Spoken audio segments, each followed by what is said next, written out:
Everyday Boss Bells is brought to you by Just Create JA, LH Multimedia, Jamaica Observer, Catherine Speak Spring Water, Adam and Eve Day Spa and Salon, Reasons and Seasons Decor, CPJ's Yellowtail Bubbles Sparkling Wine, New Levels Decor, the Jamaica Pegasus Hotel, Carissa Zoe Makeup Artistry, and Cali Dania Designs.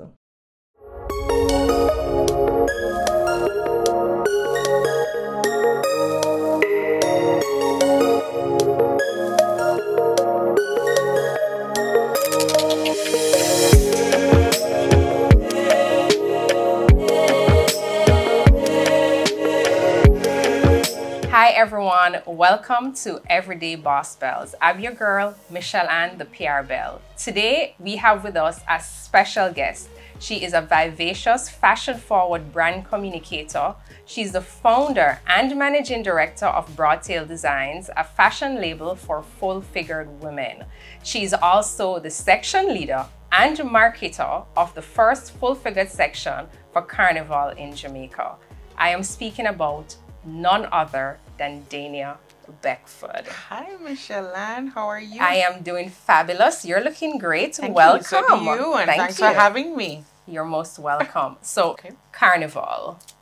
We're in 2020 and there was no Carnival. How was that for you? Did you shed a tear? I shed two. You shed two? Yes. I shed a few. Well, Carnival has meant so much to me even before I went to UA, because I can remember wanting to go to Chocka Cove Carnival. I'm from St. Anne, and so we always look forward to it. And then on coming to UA, you know, the whole UA parade and all of that, and still doing Carnival after. I even lived in Trinidad for a year and a half because I was working there. So it was great to experience Carnival there. And then coming back home, starting this brand, linking up again with Andrew Bellamy from Jamaica when he was about to start the band, which was around the same time that I started Broadtail Designs. We had a meeting. He said that he's going to be doing this thing and he wants the band to be all-inclusive, and he thinks that I should have a section. Then I never know if I met no Carnival costume. I only wear them. I don't know if I met them. But my figure say, one Carnival costume, I want bad suit with Gem, right? And we met bad suit. Yeah. You can make Carnival costumes. And so that's how that went. Yes, creative. Pivoting before COVID. Woo! Yeah. Long time. How did Broadtail Designs come about? Well, Broadtail came about because, as I said to you before, I'm from St. Anne. I lived in Discovery Bay for all of my life before I went to UA. And we lived close to Puerto Rico Beach. And we would always, my family and I would always go to the beach on weekends.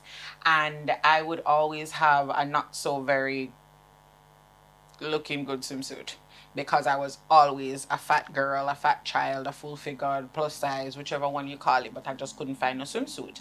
So when I started to hit puberty and I wanted to look a little bit more sexy, because fashionable. Yeah, may I become a teenager, I don't want to look like little pitney no more. My mother had this black swimsuit from the 70s. It was a black halter top swimsuit, and I borrowed it and I loved it. And for every single time I went to the beach, that was the only thing I was wearing, because I just couldn't find anything else. Fast forward to after going to UA and getting a job and everything, I can do a little bit of sketching. So I usually sketch out what I want my swimsuit to look like, because I love the beach, and have seamstresses make it. In 2015, however, I wasn't in a job for about 4 months because I did a myomectomy, which is taking out fibroids. I had about 15 fibroids, and I had to get them removed. And during that period, I went back to Discovery Bay for my mother to heal me. You know them things they're going in Jamaica. You have to go back. You have to go back to mommy. Home. And my mother always says salty everything. So I go beach. And it was in one of the swimsuits that I had sketched and made, and I posted it on Facebook. And a couple of people were like, "Where you get a swimsuit that nicey?" And I was like, "I made it, you know." And I'm like, "You make it?" I was like, "No, I'm sketch it out and make a seamstress make it." And they were like, "So would you make one for me?" And I was like, "Would you pay for it?" And they said yes. Broadtail started. Wow. That's it. That's simple. Yep. How is it going though? Because I know the Carnival aspect is a part of your brand. This year, most of the beaches were closed since COVID. In terms of that business aspect, how have you been coping? Okay, so our product is swimsuits and cover-ups, resort wear for full-figured women. But what I tell persons is that even though that is the product, what we're really selling is confidence. We want every single woman who has a broadtail swimsuit to feel confident in herself. Because if you look at it, a swimsuit is almost next to being naked, you know. It really is not a lot. Yes. So for you to be out there, whether full figured or average size, you must be confident to wear a swimsuit.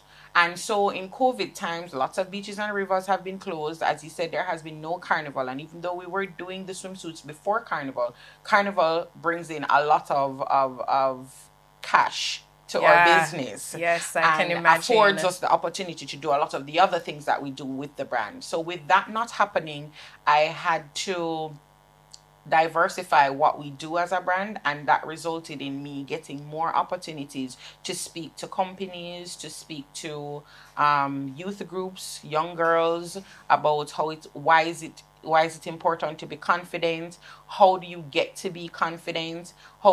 Telling other businesses about how they pivot, because my background is actually in communication. So I had to be using my communication skills to help my business that was making money during COVID times. That's very smart.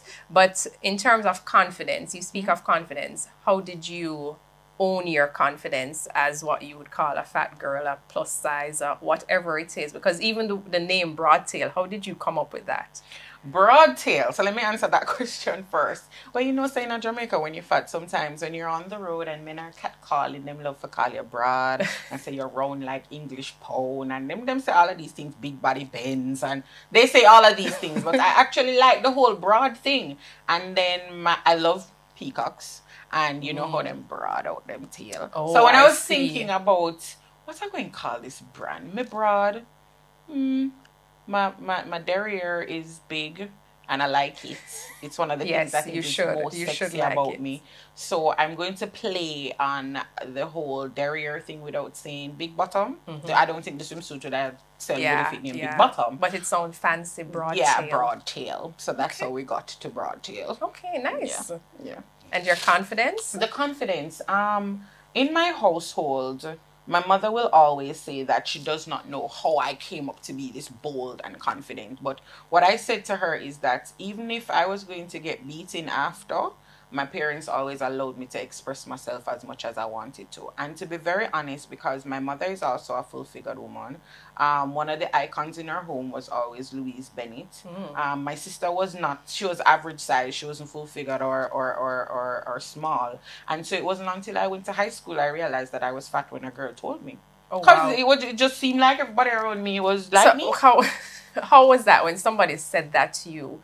Not, because I know in Jamaica people call people all kind of names, Marga, this all kind of things, picky head. Like we say things that I don't know if it's coming from maybe slavery. Slavery. Okay, that's a whole nother story. Yeah, but how did you feel when somebody referred to you as fat?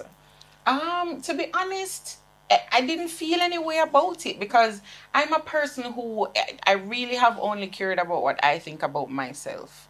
So I remember though when I was growing up, as you're talking about how people like to call other people names. Now when people tell me my skin clean, me always laugh, because if you didn't know me when I grew up, you have razor foot, raisin, Lord proper Jesus. leopard. Maybe that's why I like animal print. So, but all my full legs were full of spots, and I really still never cared. I was just going about my business, and one day one girl in primary school proper traced me off and tell me how my foot looked like raisin bread, and it didn't hurt my feelings. And I went home and I said to mommy, I don't even remember what your name was. She called me raisin bread foot.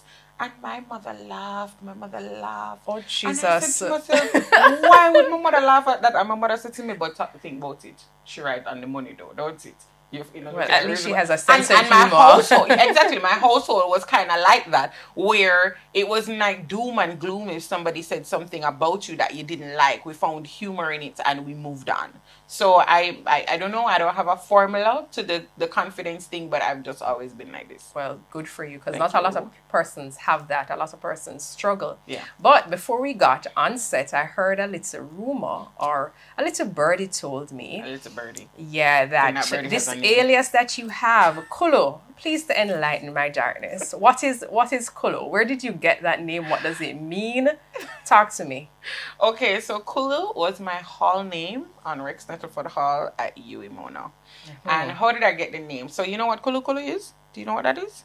Not really. I've heard it in dancehall, I think. Okay, so that's the strongest rum that we have in Jamaica. I hear about it. Okay, it's the strongest rum that we have in Jamaica. And from a reach pan campus, I don't know if I become, I didn't want to left me yard so much. I was drinking, I was having a good time as a fresher. I made a go on with myself. And so they always thought that I was drunk, even when I was not. I wonder why. Even when I was not. And so my hall name ended up being Kulu Kulu. And people still call you that to this Oh, day. everybody still calls me that. And I love it actually because on the same campus, there was a lecturer from some parts in Africa.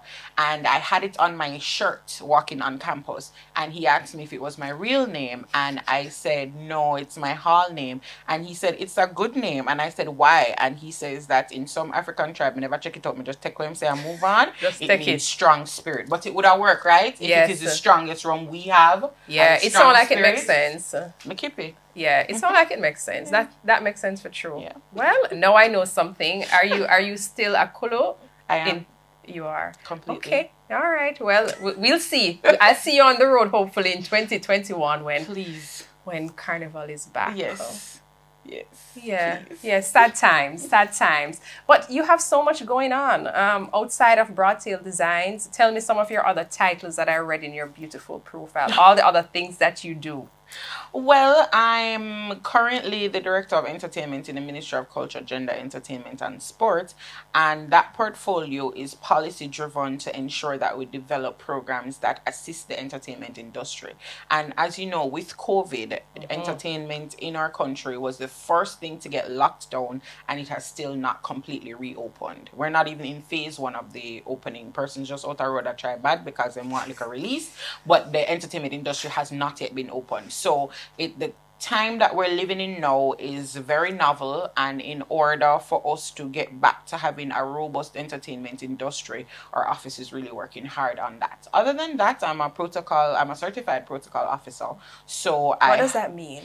It means that I can tell you how to walk and how to talk and how to dress and where to go. We'll do some lessons. Yeah, we'll do some of lessons. that. And so I have had a couple of projects where I work with CEOs and executives of companies in order to give them that sort of training. I also own my own communications company. So on some days I freelance and I'm a consultant in branding and communication. In Jamaica, you have to have 5 jobs.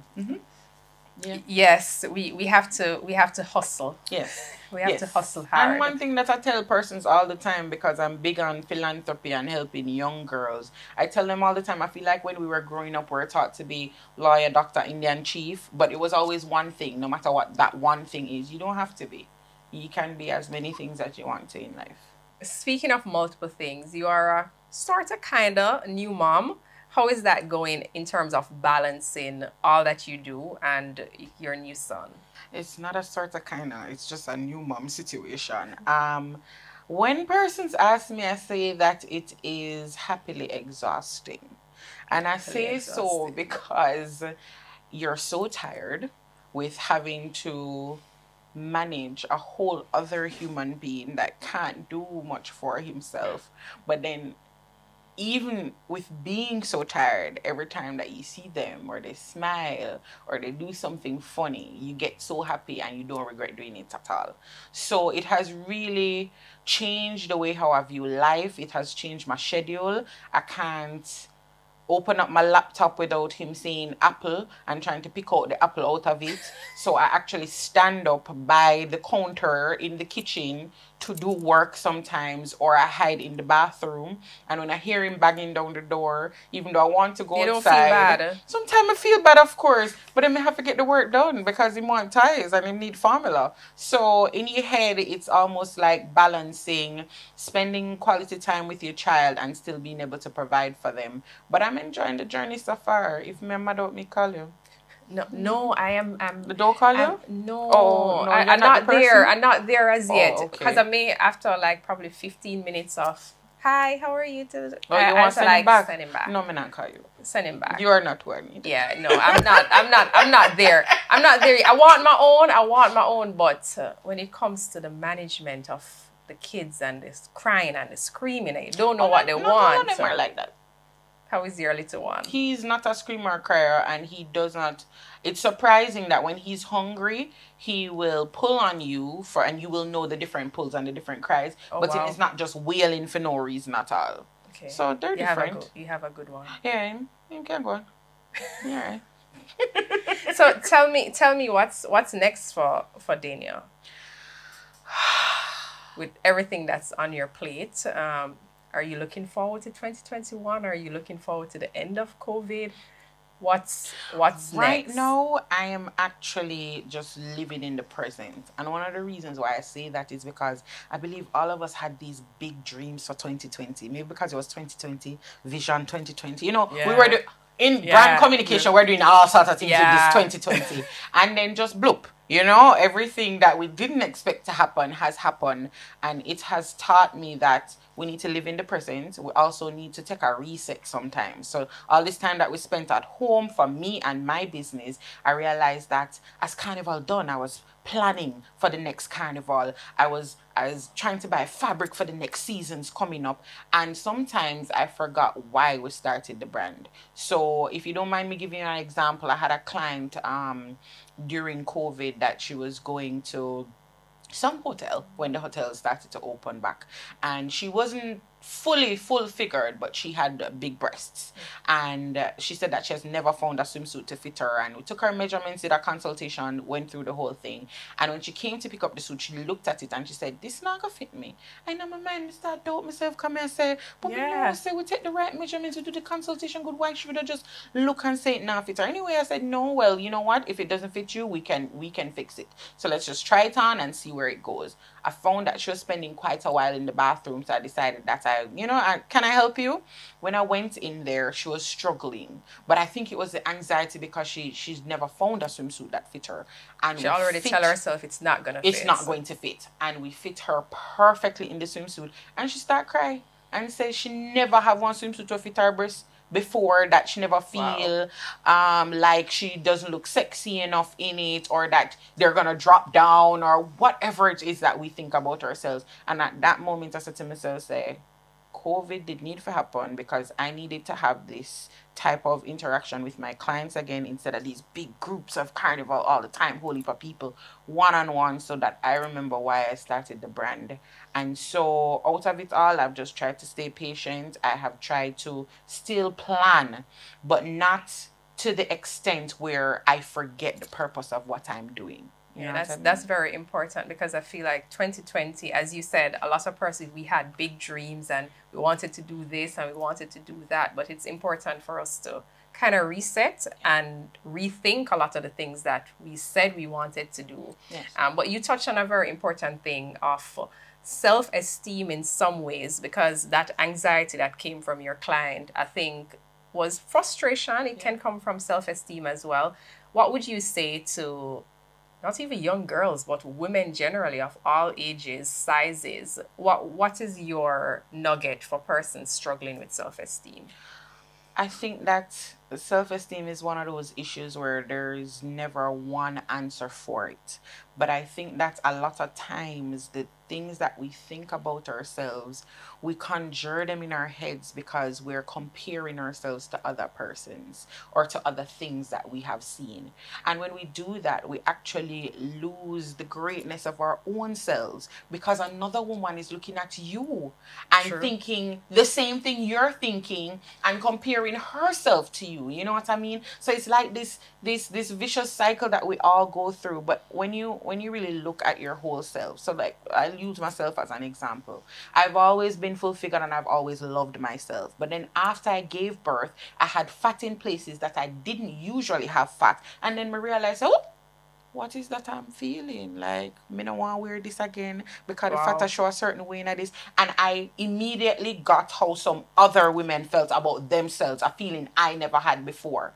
And then I had to reset my own brain to say, but my body carry one whole human being. And nothing Yeah, wrong with him. That still blows my mind. Yeah, man, nothing wrong with him. Him seem bright, him teeth them a grow, 10 finger, 10 toe. It carried and nurtured a whole human being. So if fat come in some place so me never have it before, it's a go stay for a little while until I do something about it if I want to change it. You have to give your body credit for the things that it does for you each day. It make you live each day. It carry you around each day. It holds your soul each day. And I feel like when we create that grateful heart about what we possess as humans, it helps with the whole self-esteem. That's a word. Thank you. That's good. Yes, self-esteem is something that, I mean, we all struggle with at some point. At some point. And it's important for us to just remember who we are and that we're all made differently. And we can stop comparing ourselves because we're never, ever going to look like somebody else. No, you're not. Even if we work on ourselves to find the perfect body, whatever that perfect body is supposed to be, I don't know, because there are over 7 billion of us. I don't know who decided what the perfect body is supposed to look like. But I just look forward to chipping on the road soon.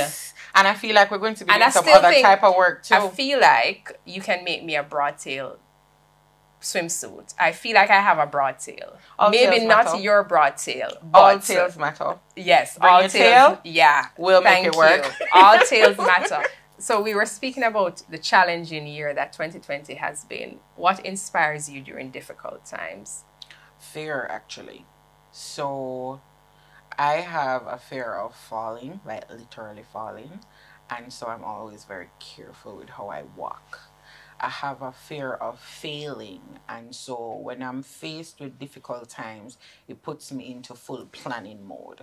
So how am I going to get over this? Because even though I know that failure teaches you, I try as best as possible not to fail and fall flat, as you would say. So I think about why I started, how it going to go, what if it not go right, and then I just go into planning mode. What's this fear of falling? Like, me used to drop enough on my small. I don't want to drop no more. Okay. I'm over that. What's the most embarrassing fall? Oh, there was this guy at UWI that I really liked, and he was sitting outside of Chancellor Hall, and I was going to KFC. I'm going to put on my best hot walk. And you know, there's this little brick thing where you have to step over. Oh, I never reach over it, so. Wow. Yeah, I'm going to drop over it. And him come help me. Well, that's nice. Yeah, I never want to talk to him ever again in my life. But that's, I mean, the fall helped you to meet the guy. Yeah, but... You'd rather... Maybe just shame. You have to use those things as a teaching moment, as they would say. Everything is a teaching moment. And then just drop, no, like breadfruit, bloof. So you never talked to the guy after that day, no? Never go swallow that they like them. You never bother. All right. Yeah. All right. All right. I mean, I hope it didn't fall after that. For him? Or just general? In general. Yeah, I'm going to jump off a bicycle at UWI too. On the ring road.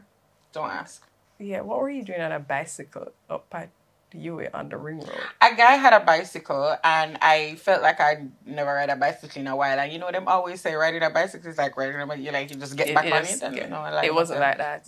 Well, I'm not going to try getting back. I haven't been on a bicycle in... a long time. It was stopping. About 15 years. It's stopping for me. Oh, you never had control of the brakes. All right.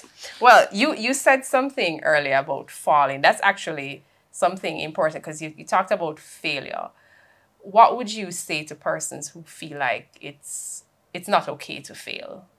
It is okay to fail, but it's not okay to feel like you're always failing, is my opinion. So when you fail, you learn a lesson. You learn that this thing cannot be done in this way anymore.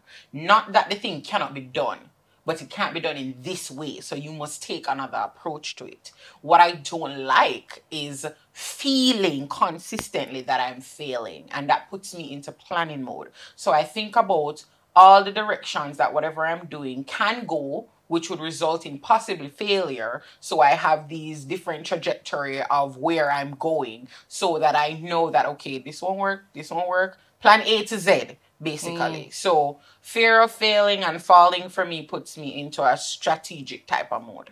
Okay, so it doesn't give you anxiety or anything like that. It's just you plan for winning. I plan for winning.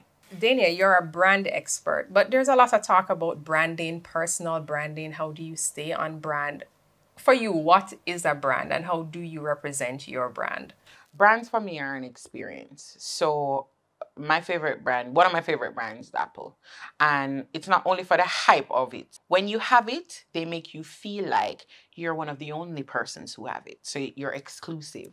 They make you feel like before you know that you want next thing coming, we're going to get it for you. So when they had buttons, oh no, you don't need buttons anymore. You know what I'm saying? And so for me, brands are experiences. So for my own brand, I want whenever somebody interacts with me or my resort wear, what we're exuding is confidence. So when you finish speaking to me, I want to give you some of my confidence and I want to have some of yours. When you put on a broadtail anything, you're supposed to feel like you can conquer the world, whether you're at the beach, you're at a party, or in the boardroom. So for me, brands are experiences. Well, I can't relate to the Apple experience because I'm a Samsung girl. And that's so I hope that doesn't lose any brand marks for me. No, it doesn't. Okay. I love my Samsung. Okay, so try an Apple and then tell me how you feel about it. Okay, I'll ask somebody to buy me an app. I'll ask.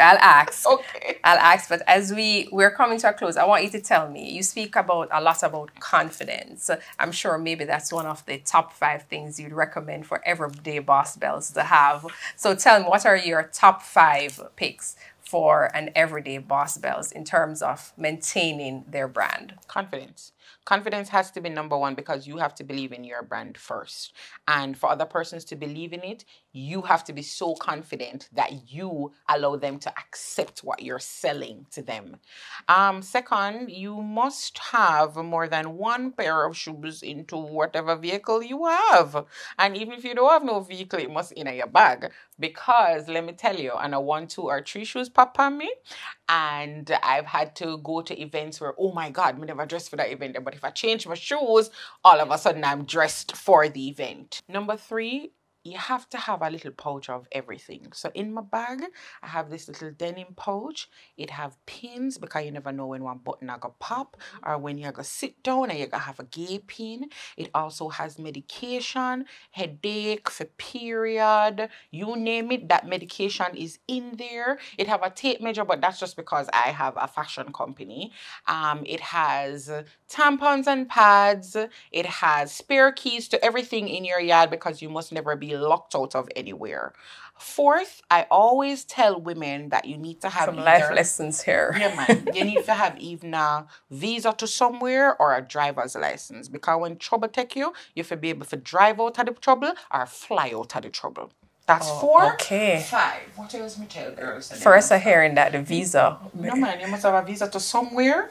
Not for the US, somewhere, and a driver's license. Fly out or drive out a problem. Okay. And 5, you need to have, in this day and age, a smart device with 2 charger and a backup battery. Oh, that's a lot. Yeah. That's a lot of things they're giving people to carry. Well, I'm not a big bag girl, but I have some things. Some can hold in your pocket. Some things. Yeah, we'll make it work. Yeah. So, Dania, with all that you have going on, what do you do to just relax and unwind and have some me time? Michelle Ann, maybe 18 months ago, I would have told you that, oh, I have a glass of wine or I read a new book, and I really want to be able to do those things. But with the whole mommy life and 10-job life, I really just want to spend some time with myself. So in my downtime, I breathe. I don't want any devices. I don't want no TV, no radio, no nothing. I just want a little quiet time to hear myself, hear my thoughts, and get back to me. So that's it. Yeah, man, just spending some time with yourself. Just trust me. I'm hiding in the bathroom sometimes. That's luxury. Mm-hmm. All right. Sounds good. Well, I need to practice some of that me time. I don't know if I give myself a chance to have enough me time. I like 2 candles sometime and some incense. What does that do for you? Is a meditation? Well, for sometimes with the incense, I actually like the scent because I like lavender and all of that. And for other times, it really just makes me feel zen. Like the things that I see on TV. Mm-hmm. Oh, okay. Yeah. All right. I'll try that. Try that. I'll try that. Dania, as we come to the close, I just want you to just say to everyday boss bells out there something, one thing, because confidence is a big word, right? How can they take smaller steps to get into that feeling of being confident? The confidence goal can be an elusive one if you don't take it in small bites sometimes. They're always talking about the elephant in the room. There's only one way to eat the elephant, one bite at a time. Sometimes you may feel like you're not progressing because you are not going as fast as you want to. You're not getting the results as fast as you want to. But just take it one day at a time. Set smaller goals for yourself. Watch yourself achieve them. And by the time you look, elephant done. Confident you. Nice. Get yourself a confident you. You've heard from Dania Beckford. And now we're gonna close out with our cheers segment. Time for some yellowtail bubbles. I came for this. This is why I came. Everyday Boss Bells, a toast segment, is brought to you by CPJ's Yellowtail Bubbles Sparkling Wine. Dania, it was an absolute pleasure to have you. I wish you all the very best on all the things that you are doing. And as we close out, I want to say you are an everyday boss bell, and cheers to confidence. Cheers to confidence, and cheers to you. Thank and you this very show much. and for having me for this wine. Everyday Boss Bells, a toast segment, was brought to you by CPJ's Yellowtail Bubbles Sparkling Wine.